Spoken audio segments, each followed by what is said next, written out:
So welcome to the Intern Whisper. My name is Isabella Johnston, and as all of my listeners know, we always have a thought leader on my show every week.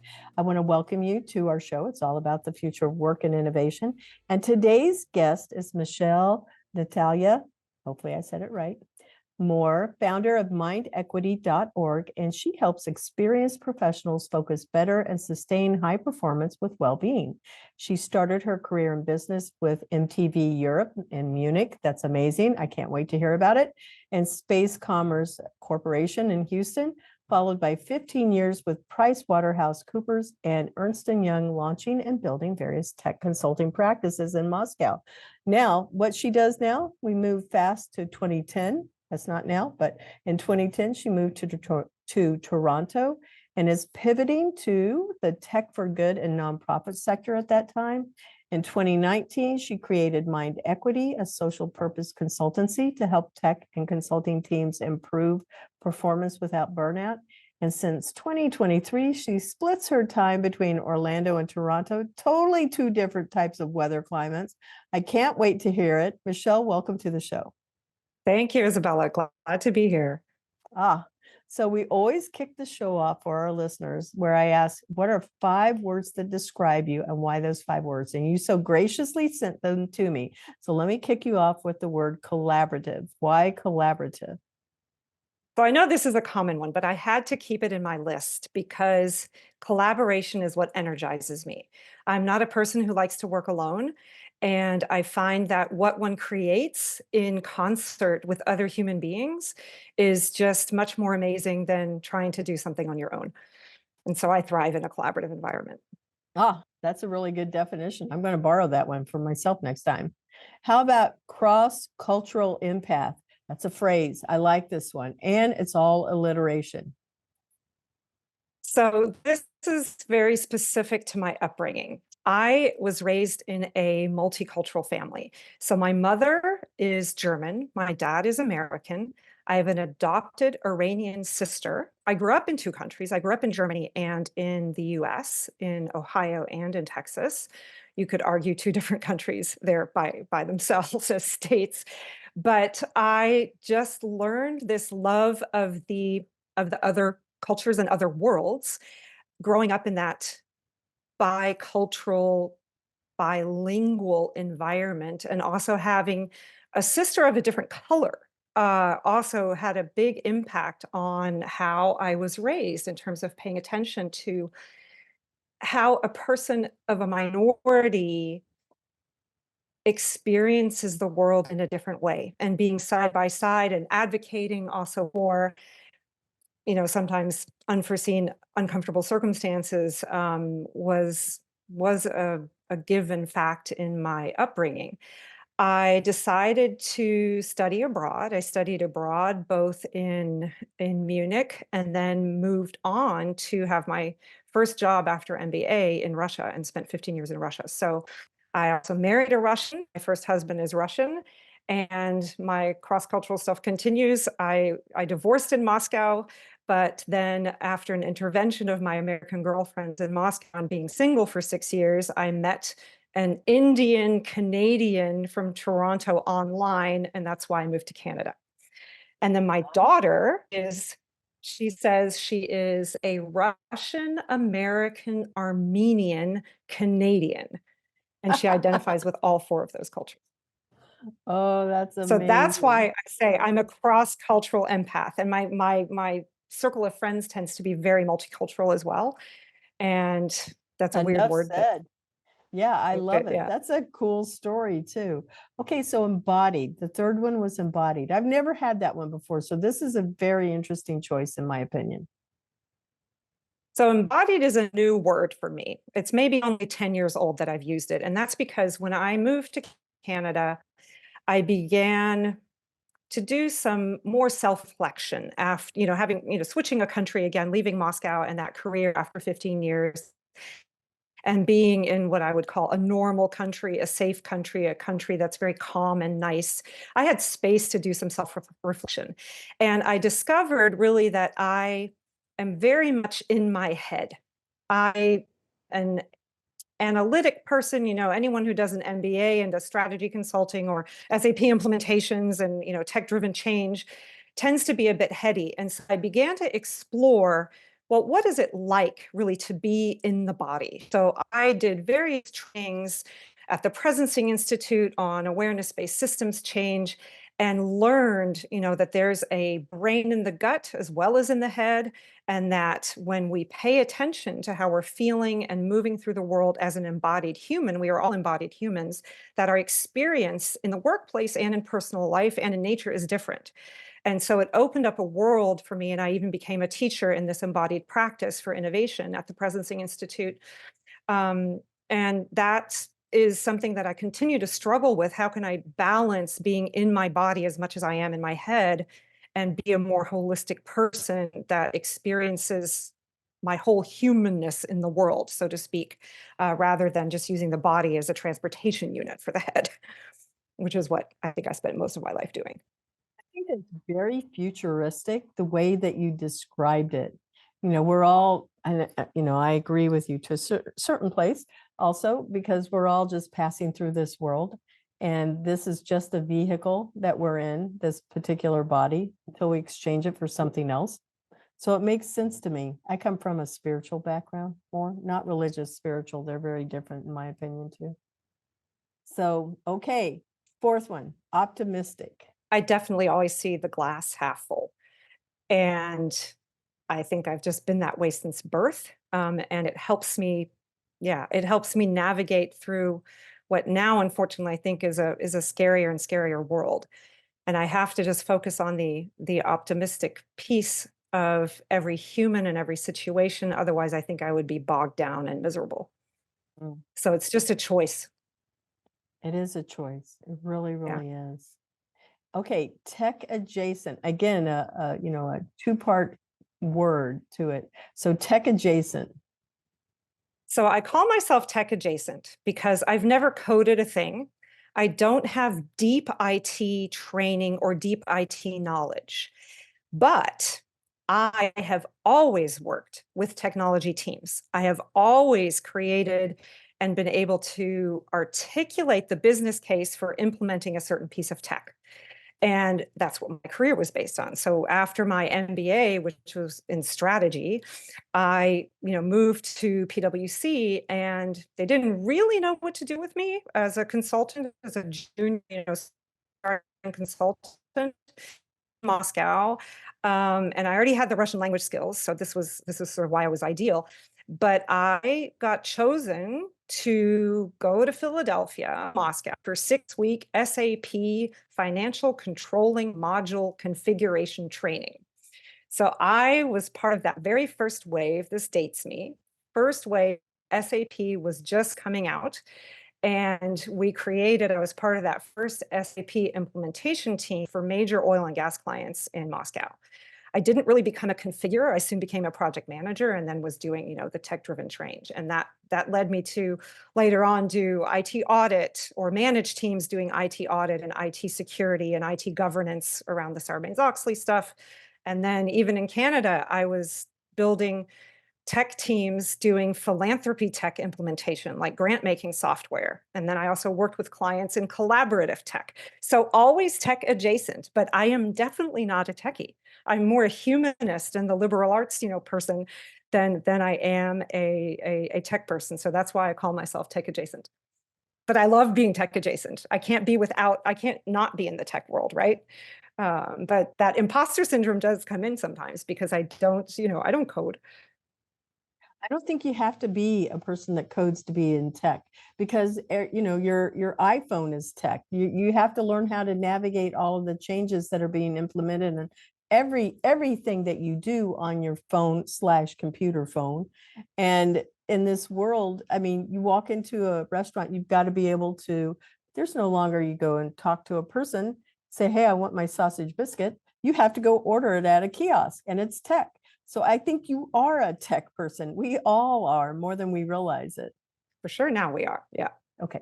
So Michelle, tell us about where you went to school. How'd you get started in your career to where you are now? Take us along that path. Okay. So I went to school in Houston, and I went then to the University of Texas for my undergraduate degree, where I did a major in Russian and in German literature. And at the time, I think there were only 8 Russian majors when I started as a freshman, and by the time I graduated, there were like 50. So it Wow. exploded. And I went to a career fair, actually. I had this idea that I wanted to be a spy, to be honest, which is why I studied Russian. And why did I want to be a spy? My mother escaped from East Germany before the wall was built. And there's a whole adventurous story about how the family split up and went on different trains. And as the Berlin Wall was being built, they still managed to cross over Bahnhof Friedrichstraße and Checkpoint Charlie and make it safely to the west. And so when I was 16, we got to the the Berlin Wall had not fallen yet. So East Germany and West Germany were still in place. And we got a day visa with my mom and my dad and my sister to visit a school friend of hers that she hadn't seen since she had escaped. And that whole experience had such an impact on me because it was at 16, I perceived it just as pure adventure. And I wanted to understand what is beyond the Iron Curtain and who is spying and what is happening and all this intrigue, right? And so after that experience, I think this is why I decided, oh, I'm going to study Russian and I'm going to be a spy. Well, I'll tell you, I went to a career fair in my freshman year at the University of Texas in Austin. This career fair was run by the CIA and the US Information Agency. This is, I think, one time when I did listen to my gut. I met with those people because, and especially I was a Russian major, so I was of interest, Russian and Arabic speaking people were of interest. It creeped me out so much. And my gut was just telling me there's no way you can ever join either of these organizations. And so my idea becoming a spy literally ended in freshman year, but I continued and finished my degree and didn't know what on earth am I going to do with this later.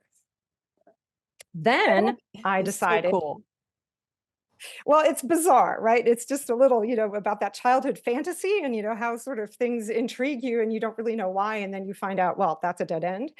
But after a liberal arts degree, I realized I'm going to have to either do a master's in law or in business.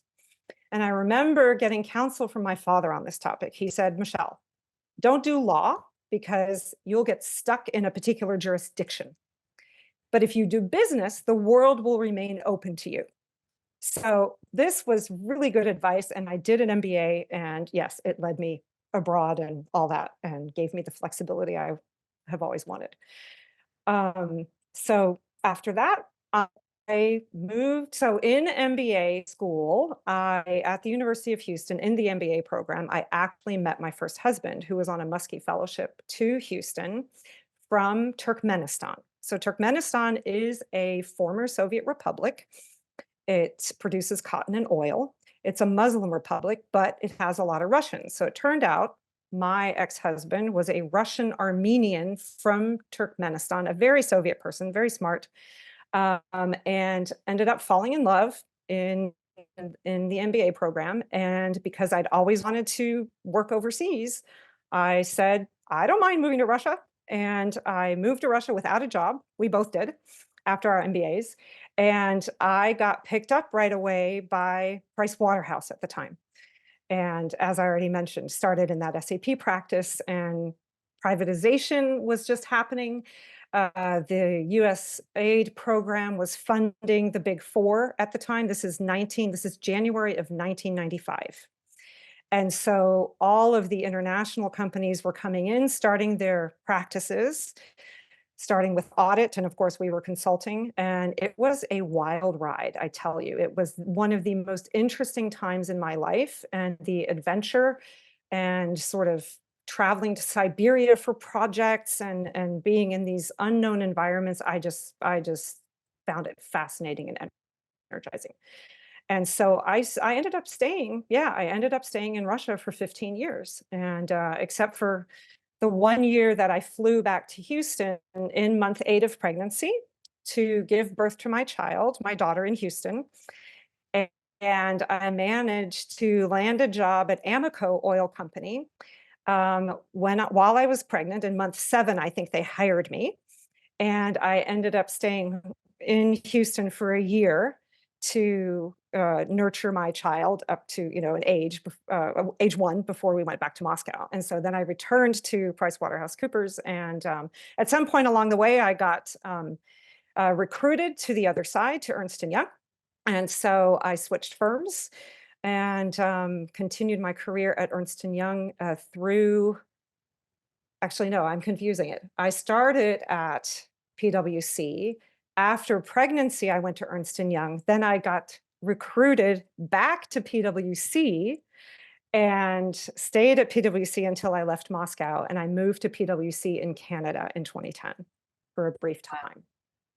That is so amazing. I don't know too many people who can make accounting sound dangerous and thrilling and almost like it was a spy story. So that is so cool. Well, keep in mind, no accounting. I was in consulting, and consulting, I have to say, is a different ballgame than accounting. That is, and not boring. But they are accounting firms, aren't they?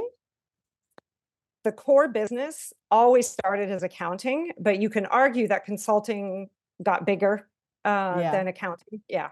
No, so. I agree with you. But they're known for their accounting history for sure. So interesting, Michelle. So with your totally unrelated question, but I'm just curious. With your child being in the United States for a year, do you think that she has American English already was implanted in her brain during that first year of growth? Because I've seen a difference between students that come over in their first 5 years from another country. They'll sound like an American, even though they may have been in a bilingual family, because they know the culture and everything. Do you think your daughter, did she flip the switch? Does she sound like an American, or does she sound like an American that has another background? No, she has sounded American from day one, I would say, because her first words were in English. But also every summer, I sent her to Houston to stay with my mother over the summer. So she spent summers in hot Houston because school was out in Russia, and we didn't have grandparents sort of in Moscow with the dacha to send her to. And of course, my family in the US wanted time with the grandchild. So she spent summers growing up in Houston, and she also went to the British school and the Anglo-American school in Moscow. Very nice. Okay. That was something I had never thought about with languages when people are multilingual. So interesting. Okay. I knew you were interesting from the first time I met you at one of the Orlando Women in Tech and Entrepreneurship, but let's keep going on this train. You made this switch from doing all of this overseas consultancy, and you ended up in Canada. How did that happen? So my American girlfriends in Moscow, I'd been divorced already 5 or 6 years in Russia. So I was a single mom in Moscow for a while. And my American girlfriends did this intervention on me one day and said, Michelle, you're not going to die in Russia. You're getting on eHarmony right now. We're forcing you to get a subscription for 6 months. And this was new. eHarmony was new. I don't know that there were, I don't even know what other dating apps there were. But long story short, I decided to play along with it. I didn't take it seriously at all.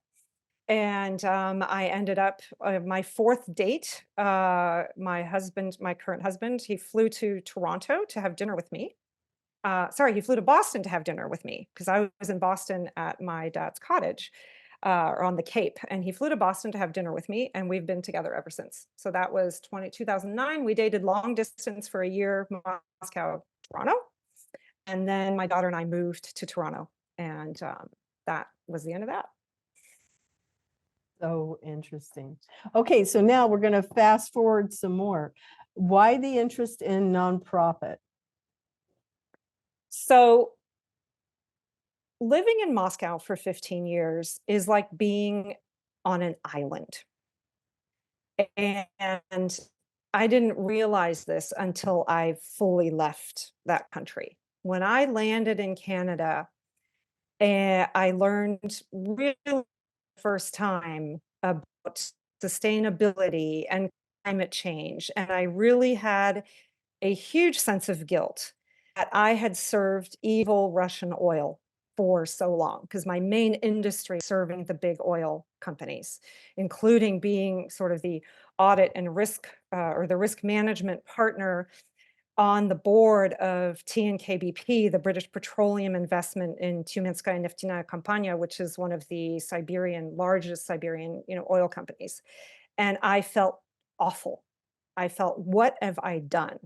Okay, the good that I've done in Russia is, created jobs for people and, mentored a lot of really smart consultants. But in terms of the work, I felt sick.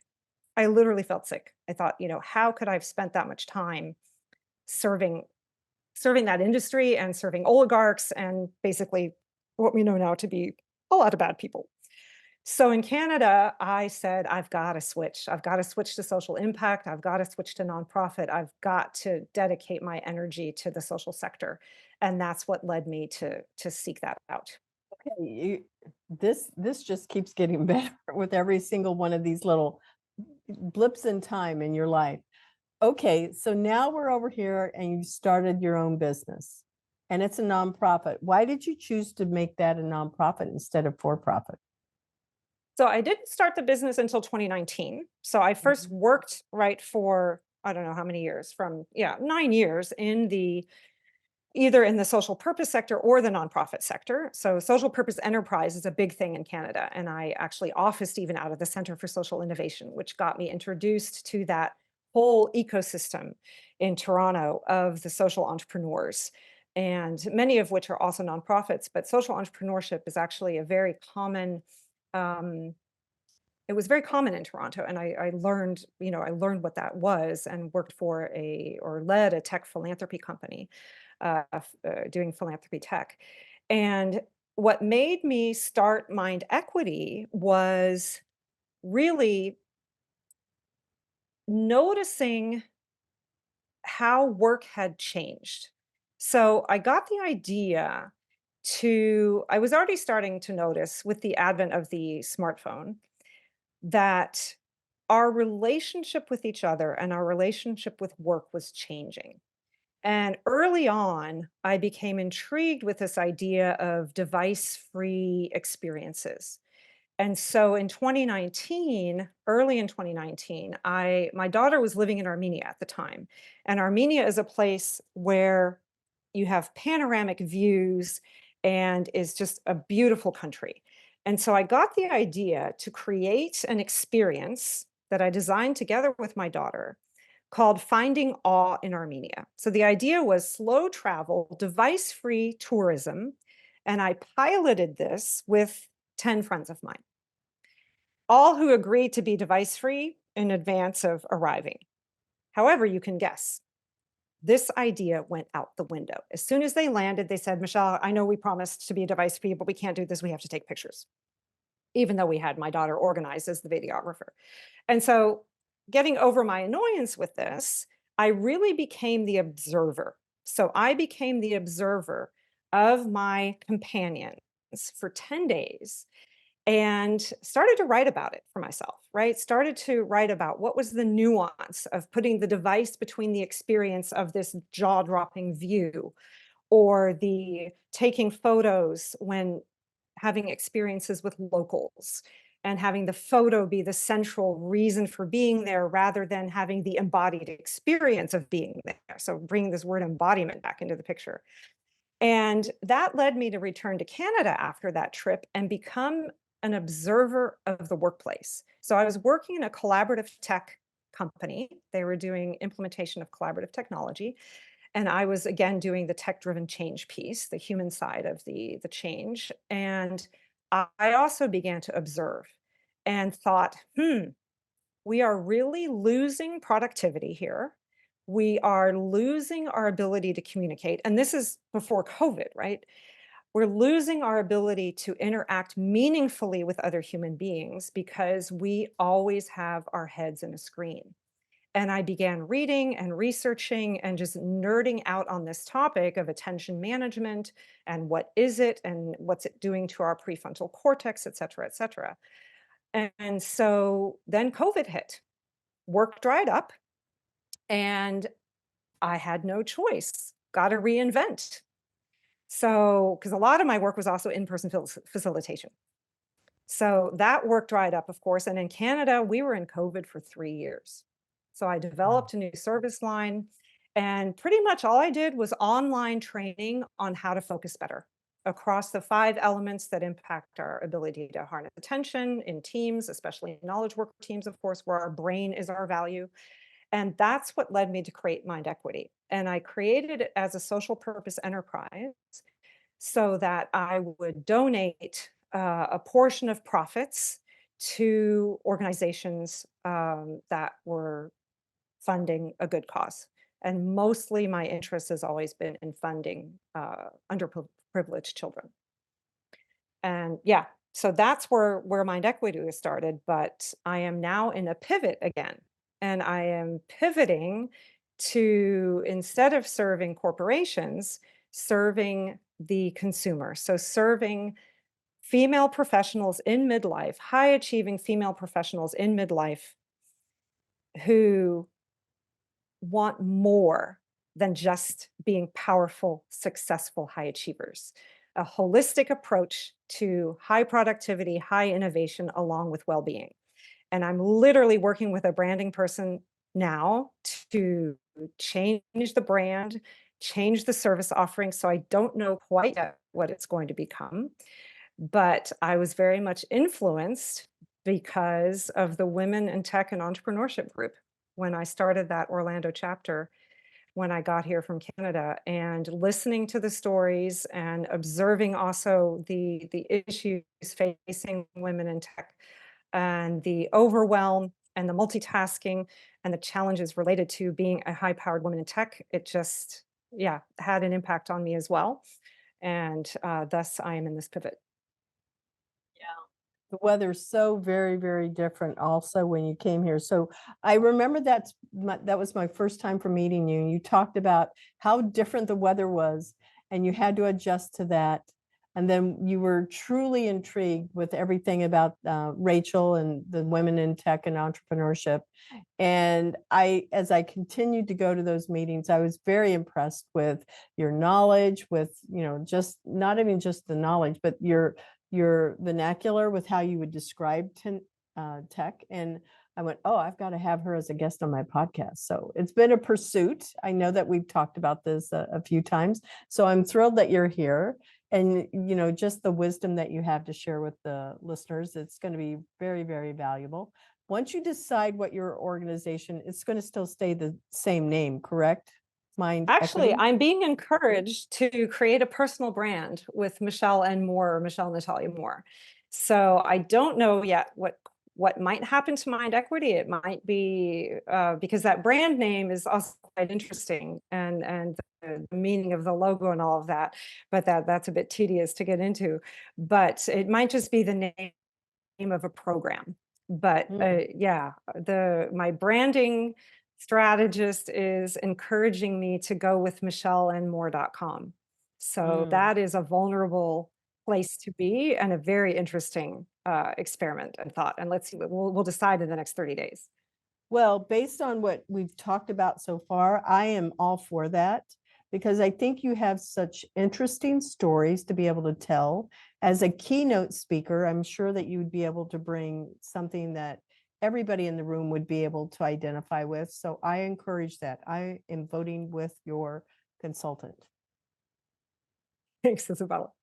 Yeah, I Smart think feedback. so. Yeah, yeah, I'm all for that. Okay, so when you got here, let's talk a little bit more about your wellness practice and nonprofit.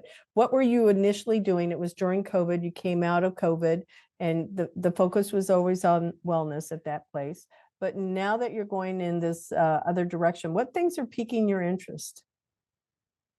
I'll make a correction on that because I think my focus was always about how do we sustain high performance as knowledge workers, high effectiveness, not efficiency, but effectiveness, high performance, high effectiveness, and high ability to innovate without suffering or without burnout. And so my thought process around this was already maturing around attention management. So when I created Mind Equity, I was also very much following humane technology, who of course funded and helped create the documentary film, semi-documentary film called The Social Dilemma. And the Center for Humane Tech is also very much working, of course, on reducing the harms and helping advocate for legislation that will reduce the harms, the negative aspects of all the tech that is evolving so rapidly now. And because of the work and research that the Center for Humane Tech has done around attention, I, agree with the hypothesis that attention is an asset as valuable as money, and it's our brain power, right? It's the body's mechanism for harnessing resources that we need for innovation and cognition and invention and creativity. And so Mind Equity was the Focus Better programs or Focus Better journeys, the online training that I was doing with teams was all around how do you design work in your teams to harness attention across all 5 elements that impact our ability to harness attention, being culture, of course, environment, the tool portfolio, the degree of balance we have, and our ability to focus. So that's what that idea was. And now going into the B2C space, that idea is still very present, especially with, Cal Newport's new book on slow productivity coming out, and David Sachs, the Canadian author, coming out, with his book, The Future is Analog. So there are so many, and Maggie Jackson's book on distraction, and Gloria Mark's book on attention span. So there's so much research now coming out, and of course she had a large group at Microsoft that she was able to study and include in her research that was published in this book that really continues to support my gut feeling that attention management or attention asset management or attention capital management, if you want to create fancy words for this, is going to be a thing in the future. Not very many people are talking about it, but it's my favorite topic, right? So I can tell. So Cal Newport, you said his book is Slow Productivity?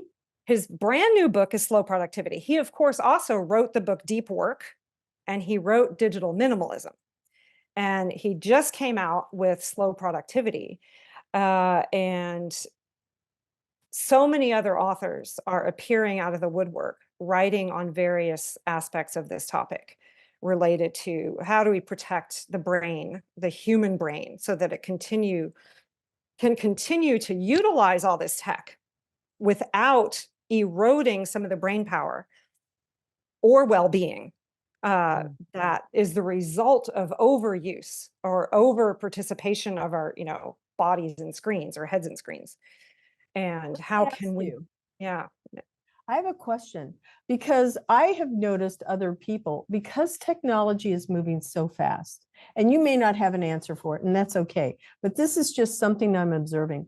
Technology is moving so fast, and people, we used to memorize phone numbers. We used to have addresses and names and everything. And I've gone to so many events, and at first I was thinking it was me, but it's not.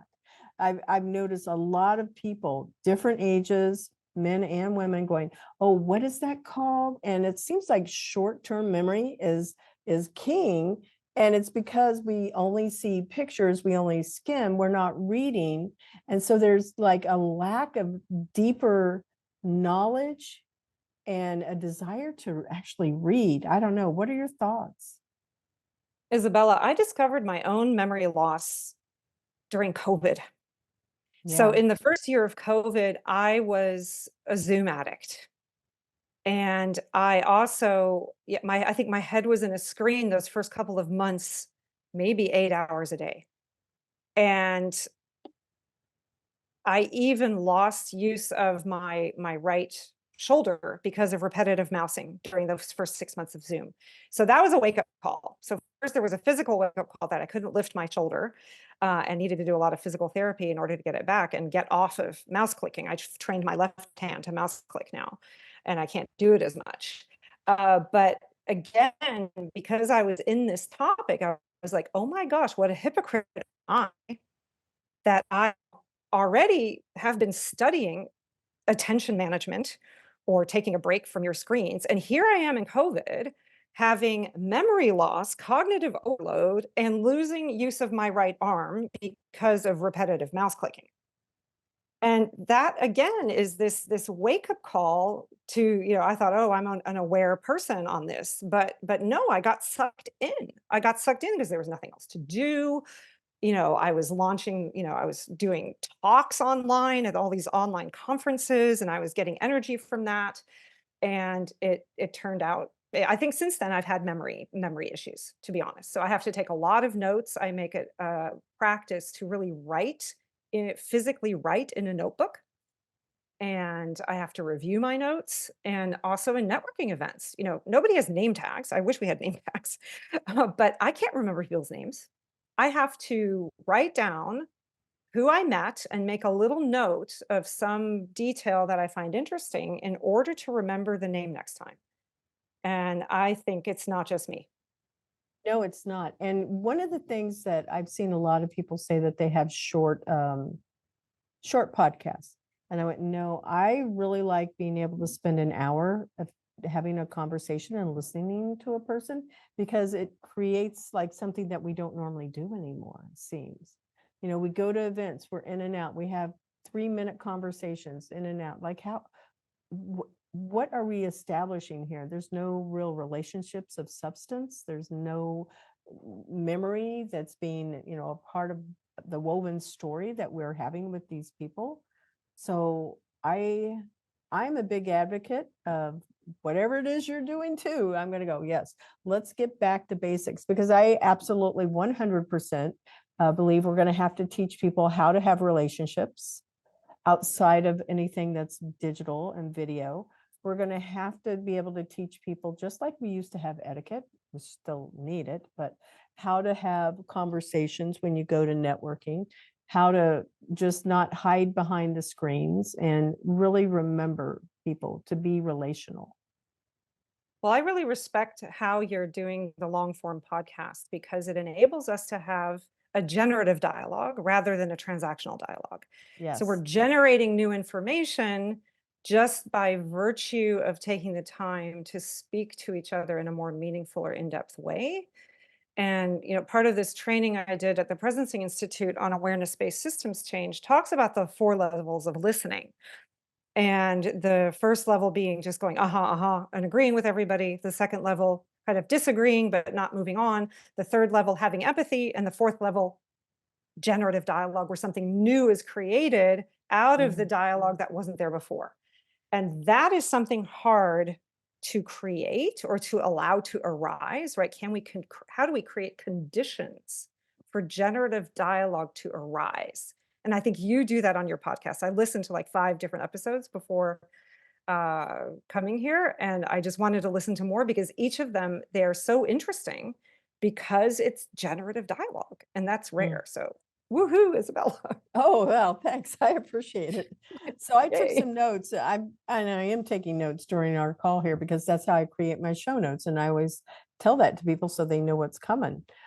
We're going to be jumping into your favorite quote and why. Now, I know you gave me 3, but you're going to get to pick one. So it can be Mary Oliver. You had 2 from Mary Oliver, or Arwana Hayashi. Arwana Hayashi. Arwana Hayashi. Yes, thank you. Arwana Hayashi is a remarkable woman who is at the Presidency Institute and with whom I took my embodiment training. So embodied facilitation, so helping teams tap into the collective wisdom of the team to better innovate and create, and also to have more meaningful dialogue to solve difficult problems by tapping into the wisdom of the collective team rather than just using data analysis. And so she has several quotes, but the funniest one is, and the one that I remember most often and use most often, is that our body is not just a transportation unit for the head. Love it. So true. Our body has wisdom in it. Yeah. And if we could listen to it more, yeah, I think we'd be better off. Yeah. I'm going to go and look for this woman. I'm going to look for Cal's book on the one that I just mentioned, Slow Low Productivity. productivity. And then also this woman, Arwana, her book, The Art of a True Move. I don't know if that's where the quote came from, but I'm going, now I have two books that I'm going to have to go and get. Yeah. Yeah. We're going to take a moment and acknowledge our sponsor, Cat 5 Studios, and we will be right back. The Intern Whisperer is brought to you by Cat 5 Studios, who help you create games and videos for your training and marketing needs that are out of this world. Visit Cat 5 Studios for more information to learn how Cat 5 Studios can help your business. Thank you, Cat 5 Studios. Now, I know, listeners, we did not finish the first half of the show, so I'm going to ask Michelle one more question that I always ask at the end. What would you want to be remembered for in your life? How much I helped people. I can see that. I can definitely see that.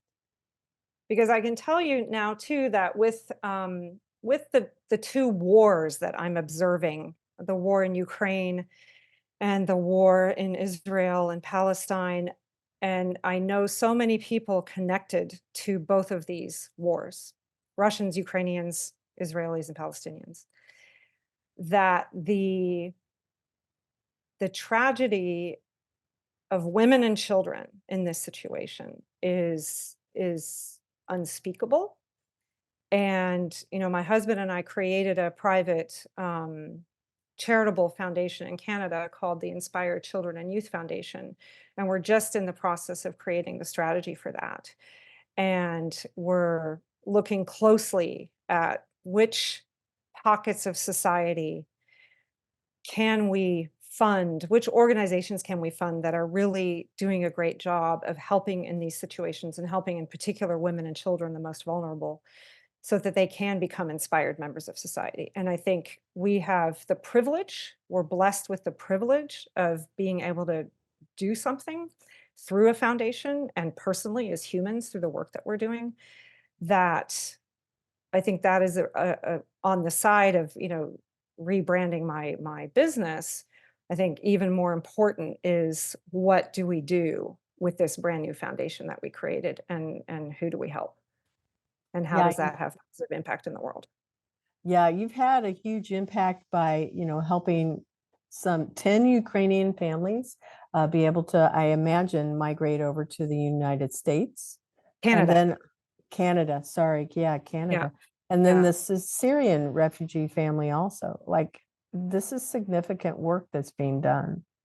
It's really on the backbone of Canadian immigration policy, I would say, because both of these initiatives, these grassroots initiatives, happened in Canada. And when the Syrian crisis was happening, I was again remembering my mother's war stories, which she had, even though she was, age 3 to 8 in this um, in the transition of, well, first of all, fleeing the new East Germany and moving to the West and being a refugee. Um, these stories are just heart wrenching. And when the Syrian war was happening, Canada opened up its doors to create a program that allowed grassroots mobilization. You could get 10 people together to raise 30,000 bucks to sponsor a family for a year. And so I did that Wow. through a women's collective. I was part of a women's club, executive club in Toronto called Verity. And within a week, we had enough people to donate the funds, and then we were able to fund this family for a year coming, a family of 3. And then the Ukrainian story is more personal. Also, again, why Canada? Because Canada opened the doors for easy travel visas, including work permits for fleeing Ukrainians when the war started, when the war with Russia started. And so, because on the backbone again then of this Canadian immigration program, one of my best friends in Toronto is Ukrainian. So she was bombarded with requests from people she'd grown up with, people she'd gone to high school with. And I just joined her team and got assigned to, 10 people. And over the course of that first 6, 7 month period. And it was, yeah, it was just a naturally arising situation. And I've also helped one Russian person leave, an activist, a close friend of mine. And yeah, because the Russian story is also tragic of the people that So can't see their what do you think 2030 is going to look like, given that you have a definitely a global outlook on the world, and you've seen what work is like and what technologies, these places have in the world. What do you think 2030, which is we don't count this year, we don't count 2030, it's basically 5 years difference. The world might look like, the jobs, the industries. What do you think? So because I'm an optimist, I'm going to give an optimistic viewpoint. That's good. We need that right now. Yeah, and my optimism is weakened a bit, I think, but I'm going to remain an optimist. So my optimism tells me that on the whole, we as humans are going to be smart enough to figure out how to put in the right guardrails so that we can continue to harness tech for good and problem solving and everything wonderful that we need it to do, but that we can put the guardrails in place so that evil doesn't take over. I just have to have faith that as humans in every country that we are going to be smart enough to do that. Yeah. And there is hope because we have no other choice. On the front of war, I don't know what to say, but I still have to say that, we've always been a world at war.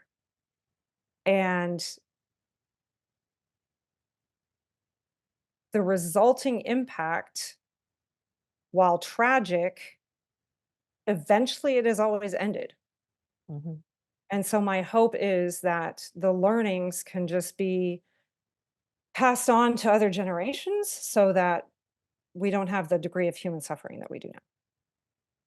But climate change is another matter, right? So we Oh, have to God, yeah. figure out how to stop the flooding and stop the fires.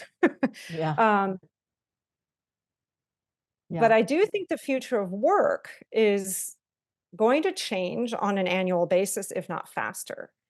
And I'm going to argue with the author David Sachs, who wrote The Revenge of the Analog and his last book, The Future is Analog, that there are going to be new jobs created for in-person device-free experiences, for the in-person embodied experience, for maybe more learning of music or more sport or more horse riding or more being in nature, and facilitating that at a group and community levels so that it's not so difficult, because on our own, tearing ourselves away from devices and getting enough of a break to where we can stay healthy physically as well as mentally, it's very hard to do this alone because there's so much pull. It's designed to pull us away, as we all know. So I do predict that there is going to be more in-person experience in all industries,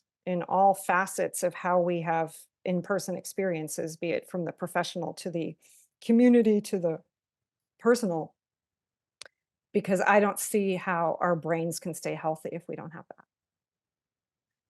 I find that one sentence, everything you said was spot on. I would agree with you totally. Technology is designed to pull us away. And I went, that's an interesting take on what it is, because there's always powers that we don't know and that we don't see that are behind some of the things that we're doing. We all, I think that most people are aware that TikTok, the ads that we look at, having them in a real format versus, a landscape format, all of these things create something in the brain that makes us want it, kind of like a drug addict, if you Well, will. dopamine hit. It's just the dopamine hit. It's the attention Yeah. economy, right? I do think that our business models need to change, especially for the social media companies. The business model is what's driving the dopamine hits because that's what they need to make money. But another profession that I think is going to increase is in the legal profession, on how to put the guardrails on, hate speech and misogyny. And, a new book came out, I don't remember the name of it, but a journalist wrote about the increase of misogyny on TikTok and Snapchat. That is just horrendous.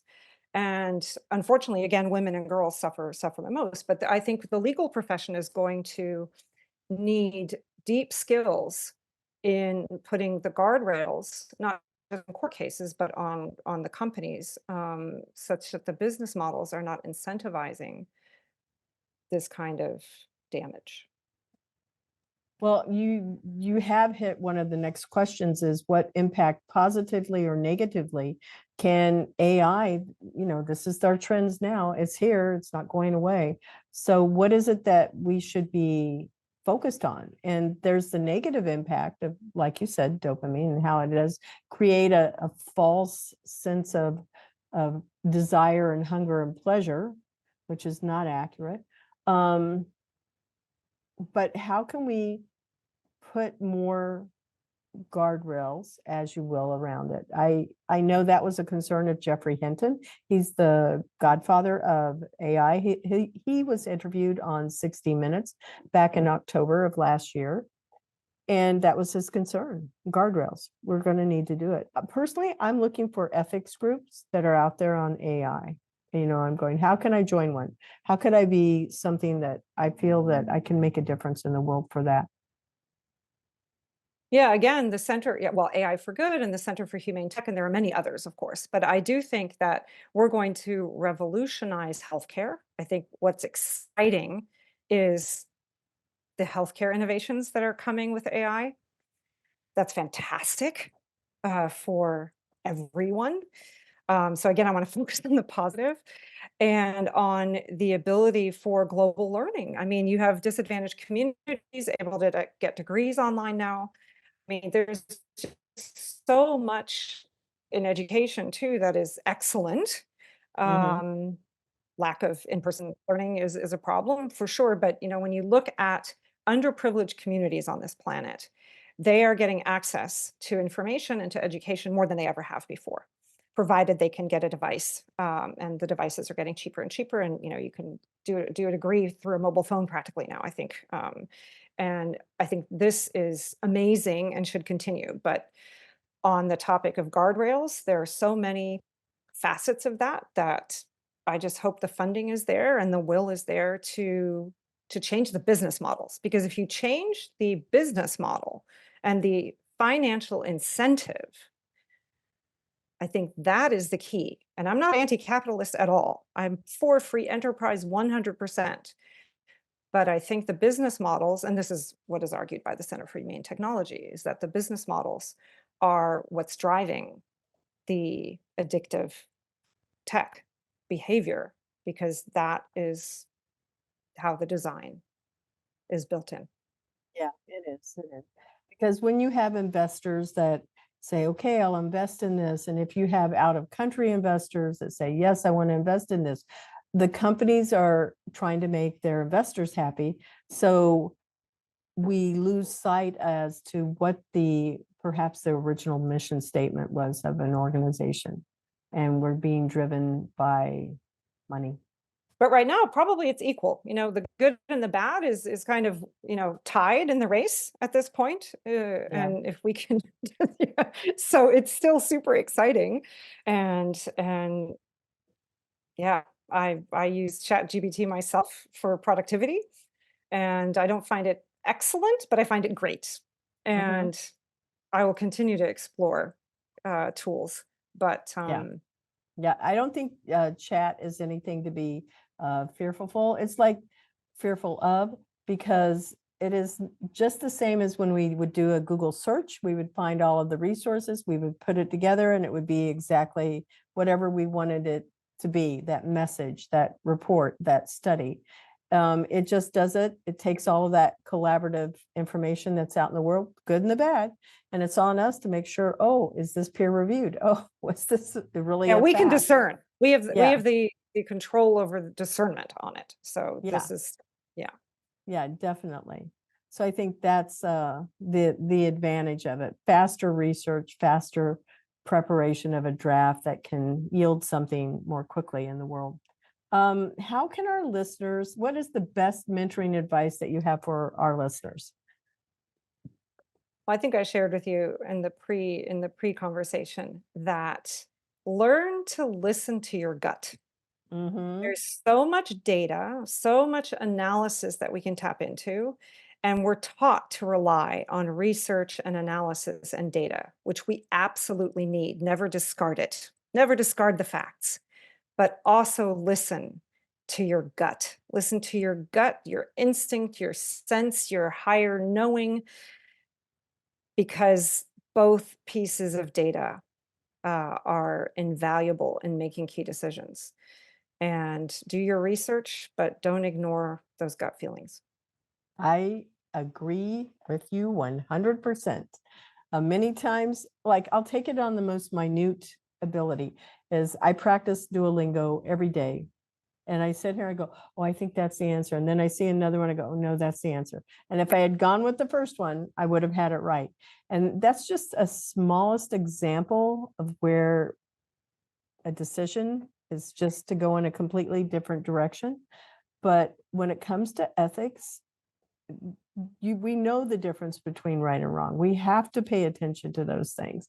If that little warning is going out there, like what I was mentioning to you earlier, it's like people really don't have long-term memory. They don't try anymore. It's like we need to wake up. Amen. Yeah. Amen to that too. Well, Michelle, I know our listeners, we give your website and your LinkedIn profile. Is there any other way you would like our listeners to reach out to you? Just those two are great. They are perfect. I agree. Okay, so it's you want to tell us the website for you? Yes, it is Mind Equity, MIND, and the word equity, EQUITY.org. And you're And on on LinkedIn. LinkedIn, I think it's Michelle N. Moore. It is Michelle, Yeah. 2 L's in Michelle also, just so people Yes. know. 2 L's Yeah. in Michelle. Yeah. Anyway, it's been delightful having you here. Thank you so much. You did not Thank you. disappoint. I'm so grateful. Lovely. I enjoyed it immensely. Thank you. You're welcome. Thank you to our sponsor, Cat5 Studios. Our video editor is Max Stein.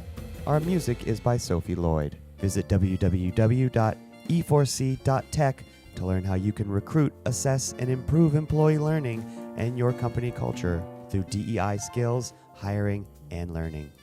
Become an E4C member today. Mention you listen to the show, and you may get the chance to become a guest on the Intern Whisperer podcast.